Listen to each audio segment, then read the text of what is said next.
Timnas U17 Indonesia versus Australia sama-sama takut terpeleset. Timnas Indonesia U17 berhasil menahan Australia tanpa gol dalam laga pamungkas Grup G kualifikasi Piala Asia U17. Dengan hasil ini, Timnas U17 lolos ke Piala Asia 2025 dengan status runner-up Grup G. Namun, ada yang aneh dengan pertandingan yang digelar di Abdullah Al Khalifa Al Sabah Stadium, Kuwait ini. Saat memasuki pertengahan babak kedua, tempo pertandingan menurun drastis.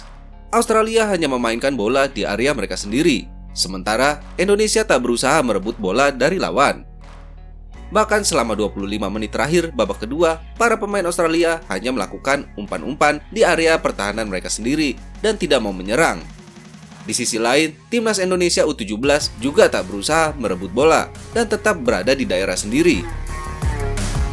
Situasi ini pun menjadi sorotan berbagai pihak.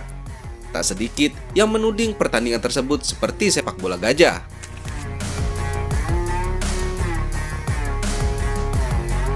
Pelatih Timnas Indonesia U17 pun angkat bicara soal hal ini. Nova Arianto pun merasa malu melihat apa yang terjadi di lapangan, tapi tetap memendamnya lantaran target utama timnya lolos ke Piala Asia U17 2025. Jujur, melihat jalannya pertandingan hari ini sangat bergejolak di dalam hati saya. Karena memang secara taktik melihat Australia lebih unggul. Secara kualitas individu, kami bermain menunggu dan melakukan counter attack saat merebut bola dan situasinya terjadi. Australia juga tidak melakukan serangan, sehingga kami tetap menunggu Australia melakukan serangan, kata Nova lewat unggahannya di Instagram.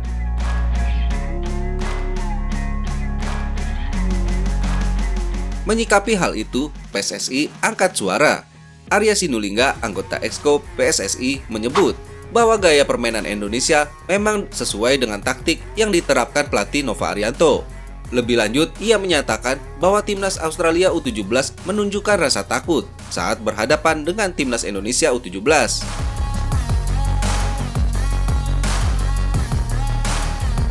Di sisi lain, para netizen pun memberikan reaksi terhadap pertandingan ini dengan banyaknya yang merasa malu atas penampilan kedua tim. Ungkapan tersebut mencerminkan kekecewaan yang dirasakan oleh banyak orang terhadap kualitas pertandingan yang dinilai tidak layak untuk anak muda. Reaksi negatif dari publik ini menunjukkan betapa pentingnya kualitas pertandingan dalam turnamen kelompok usia. Mereka berharap agar peristiwa serupa tidak terulang di masa mendatang, agar para pemain muda dapat mendapatkan pengalaman yang lebih baik.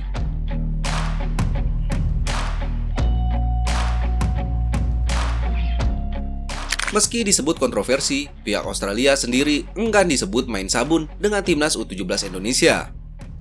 Dalam merilisnya, Australia mengakui hanya mencoba tak terpleset di laga krusial lawan Indonesia. Kedua tim berproses ke penentuan juara Grup G dengan performa yang bagus, tulis website resmi Timnas Australia, socceroos.com.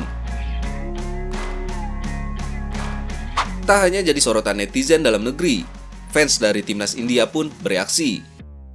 Pasalnya, tim mereka gagal lolos ke Piala Asia U17 2025 karena hasil imbang antara Indonesia versus Australia.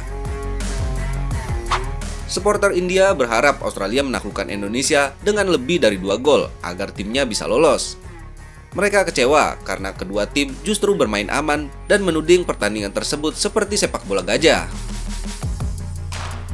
Lebih lanjut, masyarakat India menilai kegagalan AFC membuat jadwal yang serentak sama saja mengizinkan laga membosankan Timnas Indonesia U17 versus Australia U17 terjadi.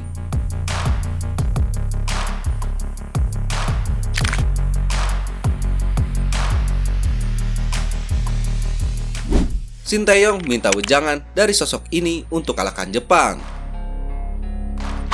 Usai menelan pil pahit kekalahan saat melawan Cina di kualifikasi Piala Dunia 2026, Sinteyong berusaha keras mencari cara untuk mengalahkan Jepang. Diketahui, Sinteyong pulang ke Korea Selatan usai menyelesaikan laga melawan Cina. Namun kembalinya sang juru taktik ke kampung halaman ternyata bukan untuk pelesiran semata. Dari kabar yang beredar, Sinteyong disinyalir tengah berguru ke pelatih legenda asal Korea Selatan yakni Huh Jung-moo. Huh Jung-moo merupakan sosok pelatih Korea Selatan yang tak pernah mengalami kekalahan melawan pasukan negeri samurai. Dari 3 pertemuan kontra Jepang, Huh Jung-moo mengantarkan Korea Selatan menang 2 kali dan sekali imbang. Pencapaian Huh Jung-moo paling mencolok di periode kedua pada 2008 hingga 2010. Dia mengantarkan timnas Korea Selatan juara Piala AFF-nya Asia Timur 2008 dan meloloskan Son Heung-min dan kawan-kawan ke 16 besar Piala Dunia 2010. Tak hanya itu, Shin Tae-yong yang diketahui ingin menebus kekalahannya melawan Cina dengan mengalahkan Jepang. Dikabarkan, ia meminta kepada warga Korea Selatan untuk mendukung skuad Garuda saat menghadapi Jepang. Menurut laporan Yonhap News Agency, Shin Tae-yong telah meminta warga Korea Selatan untuk ikut mendukung timnas Indonesia. Permohonan itu disampaikan Shin Tae-yong kepada salah satu petinggi perusahaan Korea Selatan yang berada di Indonesia, Song Chang-gun. Dikabarkan, Song akan mendistribusikan sebanyak 1.500 tiket kepada warga Korea Selatan yang ada di Indonesia untuk mendukung timnas Indonesia saat berhadapan dengan Jepang di Stadion Utama Gelora Bung Karno. Shin Tae-yong meyakini dukungan ini akan sangat berarti bagi timnas Indonesia dan dapat memotivasi skuad Garuda meraih kemenangan atas Jepang. Ya, kita tunggu saja bagaimana taktik Shin Tae-yong menghadapi Jepang nanti. Jepang bukanlah tim kaleng-kaleng yang bisa kita kalahkan dengan mudah. Untuk mendapatkan hasil seri saja itu sudah sangat luar biasa. Jadi, kita jangan terlalu berekspektasi terlalu tinggi.